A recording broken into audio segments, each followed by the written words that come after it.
Welcome to Donmar TV News Channel. Okay, magandang umaga sa inyong lahat. It's 6 o'clock in the morning here in the Philippines. Magandang umaga, magandang hapon, magandang gabi sa lahat ng mga heroes natin dyan na mga OFWs. Hi, hello, shout out sa inyo lahat. Especially sa USA, New York dyan na bumisita ang ating Pangulo. At sa mga audience ko dito sa Pilipinas from Luzon, Visayas, and Mindanao, good morning sa inyong lahat. Shout out sa inyo. May matindi tayong pag-uusapan na naman. Update kay Presidente Bongbong Marcos. Okay? Una, yung ating pag-uusapan ay ito ngang si Presidente Bongbong Marcos at itong si Joe Biden ay magkikita na ngayon, Friday. Okay?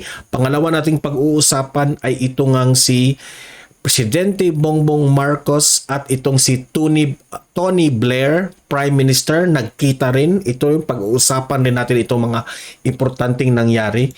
At si Presidente Bongbong Marcos, confident siya sa mga pangyayari, especially sa yung mai-enjoy ng maraming makukuha ang ekonomiya ng Pilipinas dahil dito sa mga US investors at sa ASEAN countries na sumusuporta sa atin sa Pilipinas. Okay, pag-uusapan natin 'yan. At last but not the least, guys, no, pag-uusapan din natin itong nag-trending na itong si First Lady Liza Araneta Marcos. In-screenshot ng mga, alam nyo na, nakatulog itong si First Lady Liza Araneta Marcos sa speech ni Presidente Bongbong Marcos sa UN. Okay? Pag-uusapan natin yan. Alam nyo na, yung mga hindi, yung mga kalaban ni PBBM, ganyan naman talaga sila, di ba? So pag-uusapan din natin ito.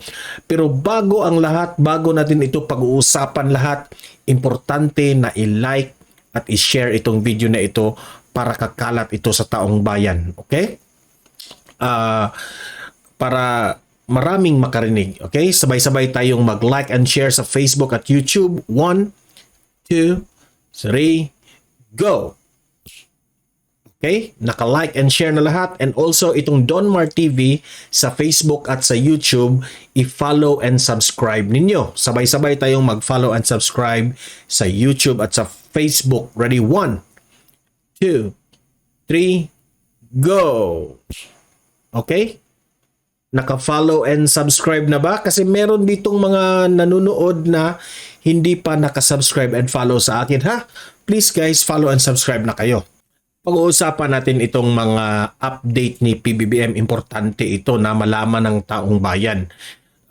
Binalita ito ng Manila Bulletin na si President Ferdinand Bongbong Marcos Jr. and his US counterpart na si President Joe Biden will meet on Friday, that is ngayon, okay? Thursday in New York to discuss. Thursday pa sa New York, so ngayon is Friday sa atin. Discuss various matters, most importantly and hotly contested South China Sea. Yan ang nakalagay sa Manila Bulletin. So this Friday magkita sila, no, sa New York yan, at i-discuss nila yung mainit na talakayan tungkol dito sa China, no. Yung White House also nagsabi, yung taga White House kanina, na itong si Biden raw ay itong presidente ng Amerika, ito yung unang pagkakataon na magkita sila ni PBBM. Yan ang sabi ng White House, no. Itong si Biden raw ay eager kausapin si PBBM, no? Excited na itong makausap ang ating Pangulo. Ito'y tungkol sa global economy. Yeah? Yan ang sabi ng Malacanang, no? Na importante yan na pag-uusapan ni Joe Biden at PBBM itong global economy. Siyempre, pag-uusapan rin itong China. Ito yung kasi mainit na discussion ito, no? Siyempre may confidential itong pag-uusapan tungkol sa China kasi alam nyo naman yung relasyon ng China at yung US, di ba? So, pag-uusapan nila yung security relationship ng Pilipinas at ang US, 'di ba? ally naman tayo ng US, di ba? So, pag-uusapan yan. Itong si President Joe Biden is very excited to discuss matters about China with President Bongbong Marcos at ito ngang global economy na magtulungan yung dalawang bansa. Okay? So pangalawa nating pag-uusapan ay pagkatapos nilang magkita itong si PBBM at si Joe Biden, nakipagkita rin itong si PBBM ni what do you call this, itong si Prime Minister Tony Blair, ito yung nakalagay sa Manila Bulletin. President Ferdinand Bongbong Marcos Jr. is staying focused on his objectives of attaining food sovereignty as he discussed food security with former British Prime Minister Tony Blair and senior executives of American Global Food Corporation, Cargill. Okay.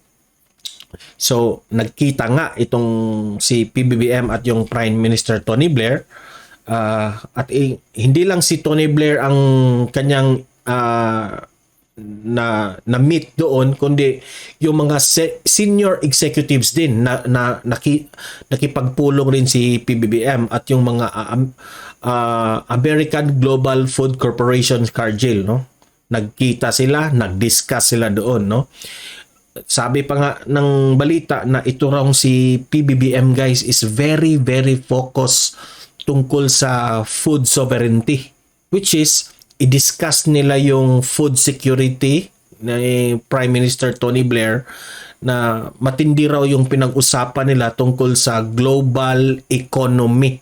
Yan ang sabi ng balita, pinag-usapan nila. So talagang itong si PBBM very focused. Pag-uusapan din ang tungkol sa climate action. Alam nyo naman, yung na-mention niya ni PBBM yung climate change. So dapat anong gagawin na action dito sa climate change, kung mangyari diyan sa Amerika, anong climate action na gagawin nila dito sa climate change. Yan ang i-discuss rin at ini-brought up ni PBBM. Okay? And most especially itong trading ng US at ang bansang Amerika. Diniscuss rin sa usapan nila yan ni PBBM at itong si Prime Minister. So, pinag-usapan rin ni PBBM, inopen up niya yung BARM, okay? Yung sa region ng Muslim Mindanao.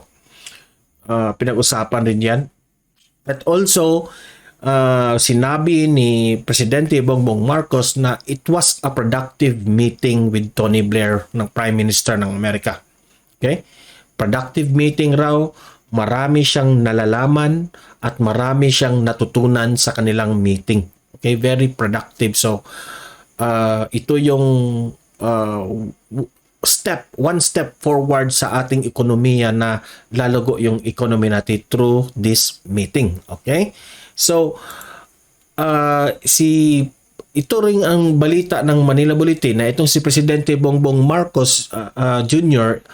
nag-express ng kanyang confidence that the Philippines will enjoy a more resilient economy as it builds stronger ties with investors from United States of America and Association of Southeast Asian Nations, Asian member countries.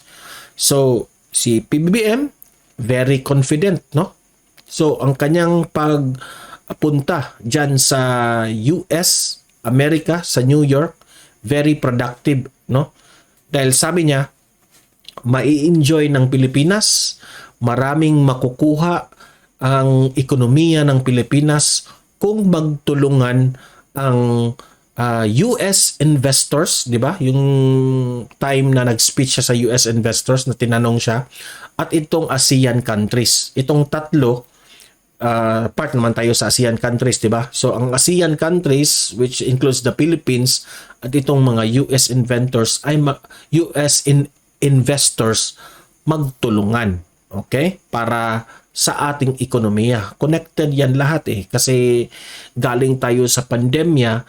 So, yung mga experts yan, alam nila kung paano yan palalaguin yung ekonomiya. Okay? Marcos is one of the leaders na nagko-contribute dito may sarili siyang idea rin na makakontribute at saka lalago yung ekonomiya sa Pilipinas. Okay? So sabi pa nga ni PBBM, okay, in order para successful ang ekonomiya ng Pilipinas, ang US at ang ASEAN countries raw ay dapat creative kayo. Okay? Tayo dapat creative tayo na maiparating ang mga bagong paraan ng pagdevelop sa mga ideas, no? Not only ideas but also sa mga resources, no? Mga bagong paraan. Okay? So mga bagong paraan rin kung paano palalaguin ang relasyon ng Asian countries at the same time itong US investors. Yan ang sabi ni PBBM. So patatawag ko pa rin na connected ito sa unity pa rin ni PBBM. Okay? Yan yung lagi niyang dineliver na wisdom, mensahe sa lahat sa atin, not only in the Philippines but also the Asian countries and itong US, no? Na dapat bagong paraan sa mga development at itong relationship sa mga bansa. Okay? Kasi sabi niya kapag marating natin yan na idea, this will benefit us all. Yan ang sabi niya. Tayo rin ang makabenepisyo sa lahat ng ating pagtutulungan. Yan ang sabi niya. No? Trade at investment relationship palalaguin ni PBBM, ideas ng ASEAN countries and also sa US investors yan. Okay?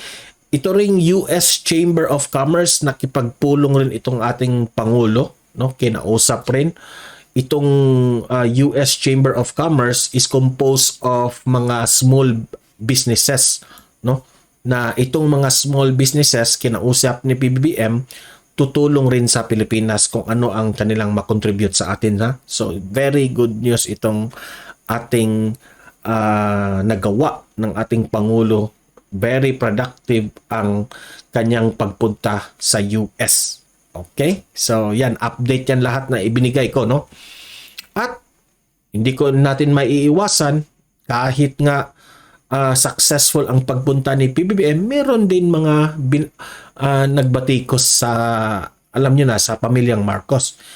Yung mga, alam nyo na, yung mga ayaw kay PBBM, in-screenshot nila itong si First Lady Liza Araneta Marcos na nakatulog during the speech raw ni PBBM sa United Nations General Assembly.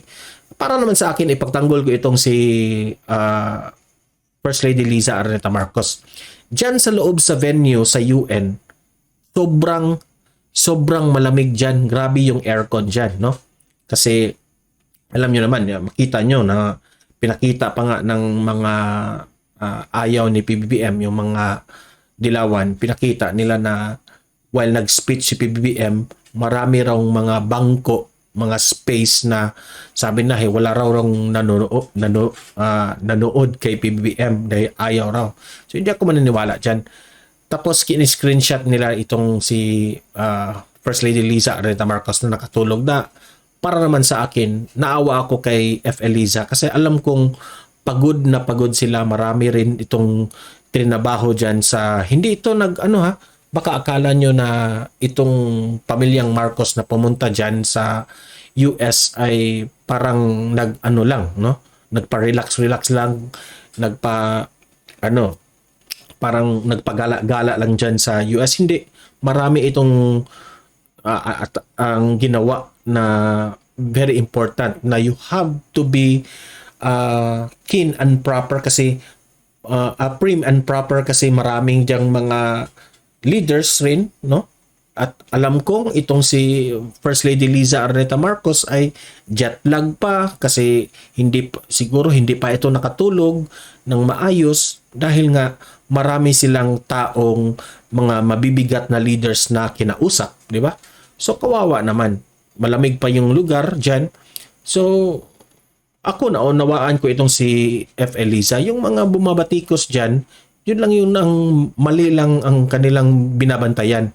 Okay, mga mali lang, no? So, hindi ko masisisi si F. Elisa dahil ito rin ay may edad na. Di ba? So, sana wag naman ganyan na tayong kapwa Pilipino, hindi tayo magsiraan. No? So, FL Liza, First Lady Liza Arada Marcos, wag niyong pansinin yung mga bumabati ko sa iyo. We are so proud of you. We still love you, mga pamilya niyo. Especially ikaw sa First Lady, we are proud of you na nandyan ka lagi beside PBBM all throughout the yung lakbay nyo dyan sa US. Okay? So we are still proud of you. So kayong mga audience ko dito sa Donmar TV, mag-comment, mag-react kung ano ang masasabi nyo dito sa bumabatikos kay F. Eliza, no? Screenshot nila na nakanap ng konti. At anong masasabi nyo dito sa mga leaders na kinausap ni PBBM? Libre kayong mag-comment, mag-react. Babasahin natin yan ang inyong mga opinion. Libre yan lahat, okay? So babasahin natin yan. Guys, don't forget i-like at i-share itong video na ito para marami ang makarinig, kakalat ito sa taong bayan. Okay? Very important yan. Like and share sa Facebook at YouTube. At itong Donmar TV, i-follow at i-subscribe para lagi kayong updated. Marami ditong nanonood na hindi pa nakasubscribe, hindi pa nakafollow sa akin, ha? Follow, subscribe. Very easy lang yan, guys, ha? Follow, subscribe para marami tayo dito, manatili tayo sa social media at ma-update kayo lagi. Okay? No need to go to any social media balita. Nandito na lahat sa Donmar TV. Okay? Ilalahad ko yung update kay PBBM. Okay? So guys, hanggang dito na lang itong video na ito. As what Vice President Inday Sara Duterte said, mahalin natin ang Pilipinas. Okay? See you in my next video and God bless everyone.